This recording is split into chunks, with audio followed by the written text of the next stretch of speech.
about time. What's going on? Rumor report, rumor report. This is the Rumor Report Talk to him. with Angela Yee on The Breakfast Club. See, I told you guys I don't want to see this battle anymore. I don't see it being nice. At first, it was fun. It was laughy. It was, I can't wait to hear these brothers' catalogs. But now I think it's just going to go too far. Why? Well, yesterday, 50 Cent posted this on his Instagram. Some people call me Tip, but this is about another kind of tip that can help our mothers, our sisters, our brothers, and our fathers help get the perpetrators who commit crimes against them off the streets. All you got to do is call Crime Stoppers Atlanta. Tips can be anonymous, and there's even a reward. The number to Crime Stoppers Atlanta is 404-577-8477.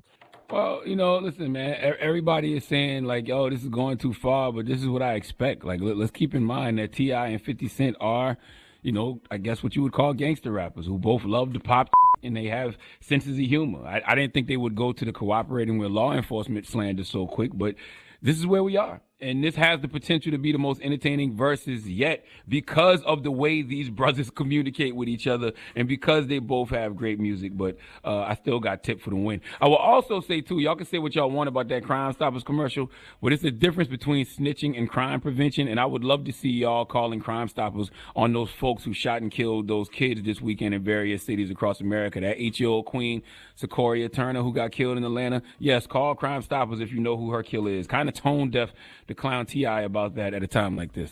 Yeah, so 50 Cent played T.I.'s Crime Stopper commercial, and T.I. responded. He said, "We got him. He bit the bait. Set this ish up so I can finally shut this watermelon head, invisible neck ass Igga up once and for all." So, and then he goes on about the clip, and he says they want to battle. So, I mean, I just feel it's going to get disrespectful. I don't see any good coming out of it, but, hey, we'll see what happens. If it happens, it's going to be the highest viewed, most entertaining verses we've seen thus far. Absolutely. Absolutely. I mean, both those brothers have great catalogs, and I definitely would love to see him. I would love to see him go back and forth because, like you said, those brothers are very spicy when it comes to conversations and conversations. So I definitely would love to see it. Now, Kanye West, TMZ reported that his staffers believe that Kanye West is in the midst of a bipolar episode. They said the family is concerned. It says after he announced he's running for president via Twitter over the weekend and his rambling interview with Forbes, they believing he's having a bipolar episode.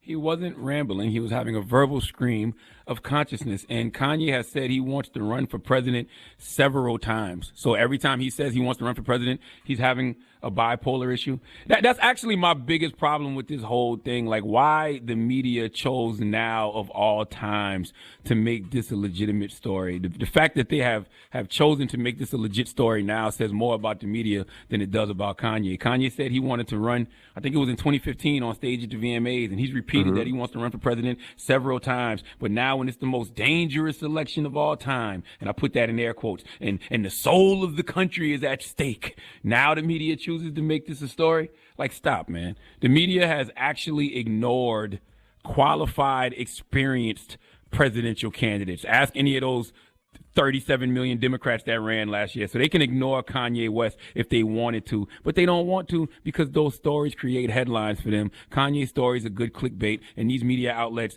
just like Kanye West, want attention, period. Now, also Dr. Phil, people are mad at Dr. Phil because his production company got up to $7 million in government aid loans during the PPP pandemic. Now they're saying they're upset because his son just bought a $10 million Beverly Hills home. So they're saying he can't be doing that bad if he just got $7 million in loans and his son just bought a $10 million crib. But my question is what did his son have to do with him? I would have to know how his son makes his money. If his son, doesn't make his own money and Dr. Phil paid for that, I can see why people are upset. Yeah, but if his son makes his own money, then it's his son's money. But people are upset and they want to know how, he received $7 million in PPP loans and a lot of small businesses can't. But isn't the PPP loans based off the number of employees or something like that? Like, it's a certain amount of employees that qualifies you to have a small business, or if you have under a certain amount of employees, you're able to apply for PPP. So, man, I don't know how this system works, man. I'm just trying to keep my head above water. Yeah, they're saying there's no link whatsoever between the loans and the home purchase. But after TV sources pondered why the family needed to ask the government handout, sources close to the star stressed that Dr. Phil's companies requested the cash to protect their employees, and the loans had nothing to do with Jordan's house. And that's why I can't really be too mad at it, because, you know, all of these companies, when they get this money, they're getting this money to pay their Give it to their employees. You know what I mean? Right. I would much rather, because if you don't pay your employees, you have to pay You the gotta money pay it back. So if these people don't have to fire anybody, if they don't have to furlough anybody, and they're able to keep people on payroll, I'm all for that. But I also want to tell folks that you can go to quickbase.com, because there is still money available for your small, you know, black-owned business. And last time I checked a couple of weeks ago, more than like 60% of small black-owned businesses hadn't even applied. So go to quickbase.com, man, because some of that money is still out there. All right, and lastly, in some sad news, former Glee actress Naya Rivera is missing and presumed dead after her 4-year-old son was found alone on a boat on a North Lake of Los Angeles. They said that she rented a boat, went out with her son.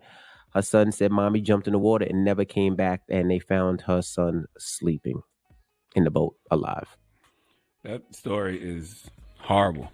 And my Very prayers sad. are up for Naya Rivera, because that story is terrible. Absolutely. All right. And that is your rumor report.